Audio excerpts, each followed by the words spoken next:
Hey everyone, welcome back. So today we're going to do our review of The Batman. So, Matt, what happened without spoiling it? No spoilers, remember. So, but the basic plot to the Batman is, uh, so Batman's already started his career a bit, and now there's a new killer out, the Riddler, and Batman has to figure out using a heap of clues he's been given to basically solve the crimes. Penguin and Catwoman are also in the movie, but I can't tell you why they are. Without spoiling it, basically. Everyone has a role in the movie. Let's just say that. So, Aaron, Yeah. general thoughts. What did you think? Would you think it was a good or bad movie? Would you recommend it to someone to watch? I would, well, it depends on the person. I mean, I'd recommend it to someone who's obviously in the age range, because this movie is a little dark and it's not like a kid's movie, obviously. So, but I think it was a really good movie. Like, because I had the expectation that it was going to be dark and it was just gonna be a really good Batman film. So, and that's what it turned out to be. I also like throughout the entire movie, there's a mystery narrative throughout, and it kind of ties all the elements together at the end and like during it. So I thought basically they did a really good job in making like everything so seamless, and the plot, as I've said to many people, the plot is seamless. Like there is no way that you could have made it better. There's no additional thing or there's no plot hole in it. It's just perfect. Like I don't think I could. I was thinking about it. There's no way you can change it to make it better, which is really something that's really unseen of in like nowadays like modern movies, especially with like the stories. They're kind of it's really nice to have like a really good plot. Like I know it sounds weird, but it's a really good plot. No problems, just seamless and everything. So Matt, would you review it? Would you say, hey, you should watch this movie to some random person on the street? Yes, you should watch this movie. Right. It is good. Yes. Very good. It's a very good movie. So basically, now we're going to get to the spoiler section. So what's going to happen is there's going to be a Matt. What actually happened? Well, Riddler's here. He's off killing people. But the reason he's killing people is that he's killing all these big higher-ups in like the government, like the commissioner, the DA, yeah, that's his title. The mayor. That's his title. And the Waynes. And the Waynes. Basically big, powerful families and people within Gotham. He's killing them because they're corrupt. So most of these people have done something that they show themselves as good, but in the background they're not actually good. They've done bad things. Like, well, the big thing was the drug bust they did with Maroni wasn't actually solved. They ended up just taking it over. They framed Maroni to get rid of him. And they just framed Maroni, yeah. And then Carmine Falcone, who's kind of like, he's not the big bad, but he's a pretty bad guy. He's a bad guy. Basically, he's the one who kind of took over. He kind of runs Gotham City. And then now, at the end of the movie, obviously, it looks like the Penguin's going to take over. And he's getting his own spin-off series, so I think that's what's going to follow him kind of reclaiming the Empire, like in Gotham.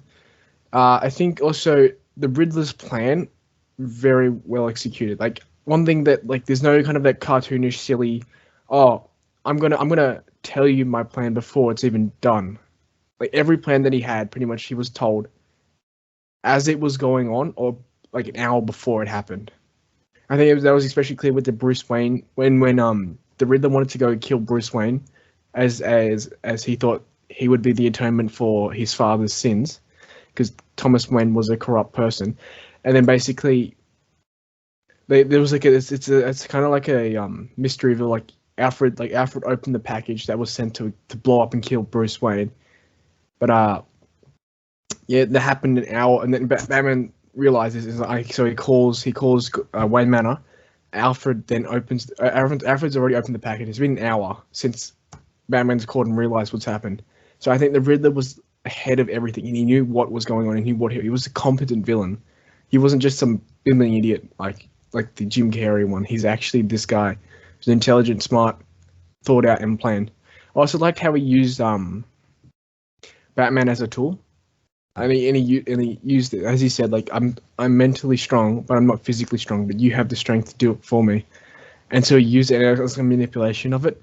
So Aaron, what would you say about the movie? Anything else would you like to say?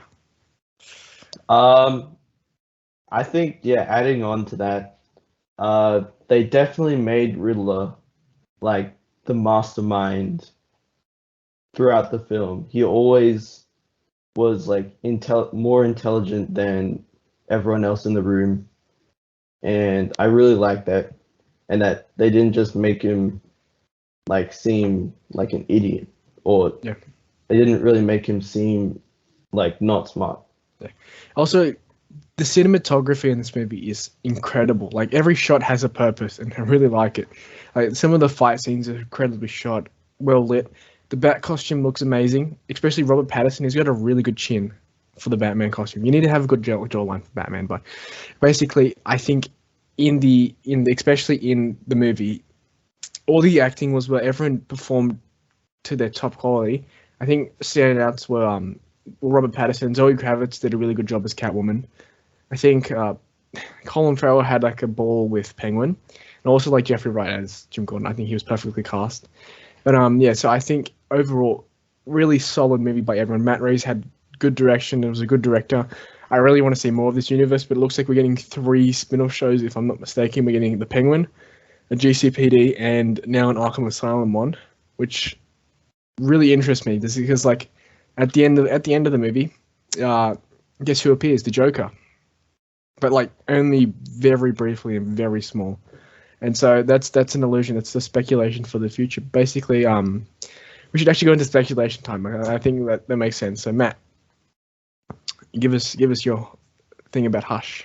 Hush. Yes, yeah. Hush. My theory is Hush will be the next villain, because during this movie, the plot with the Waynes, they have them kill a reporter with the last name of Elliot. So Hush's name in the comics is Thomas Elliot, and his last name would be Elliot. So it's a little different, the story, because Hush the Elliot family was a rich family originally, but now it's a reporter family, it seems. It's a little different, but same idea, where it would make sense for a Hush to appear because his father's dead, and he's like, There's a it's similar to the plot of Batman Hush, the comic, where he's jealous of Bruce Wayne, or he's vengeful. It was also very nice. I think this theory is correct, because while they were explaining it, the words "Hush" appeared on screen in big black writing, and that was very interesting. Yeah, I think also, since the DA is now dead, who's a very famous DA in the Batman comics? Two-Face, Harvey Dent. So we got speculation on that. And then also there was another thing where Batman, in the final fight against all these Riddler goon guys who helped the Riddler, basically he pulls out this vial, because he's been shot a lot and he's just all out of it. He pulls out this vial and it's got green liquid in it. He stabs himself with it. Who's well known for green liquid? Bane. I think it's Bane. So Bane. So obviously Bane is I think Bane could be. I don't know if they will, but I think that's an interesting thing. Like, why would they have a green liquid? Why can't they make it any other color? But yeah, so I think Bane is alluded to, and then at the end is Joker, played by Barry Keoghan. So Aaron, what do you think about the Joker? At first, I was a little bit I was impressed, like the acting of the actor. I forget his name. Barry Keoghan. Barry Keoghan. Yeah. He's a really good actor, and I was a little bit unsure if it was Joker when I first saw it, because the laugh was unique to other Jokers that have come in the past. Mm-hmm. So, but I guess that is a good thing, because he has his own take of the character. Yeah, it doesn't So seem that's to be exciting. something that's done before. You think he's trying to do a new thing, which I think always needs to happen with the Joker. Like, never try and copy what someone else did. But no, but I think also, like, just in general, this is a really good movie. It's a really good movie. You should watch it if you're a fan of Batman. If you're just a general moviegoer, you should watch it. It's a really good Batman movie. You'll be thoroughly entertained, both visually and story-wise. Like, it's both a beautiful and a good movie. So Aaron, how many bat signals out of 10 would you give this movie? You know what? I was really impressed with this movie. Like, I would definitely watch this like 10 times over. So I'd give this 9 spinning bats out of 10. You heard it, everyone. 9 spinning bats out of 10. So thanks, everyone. Have a good one. See you in the next video.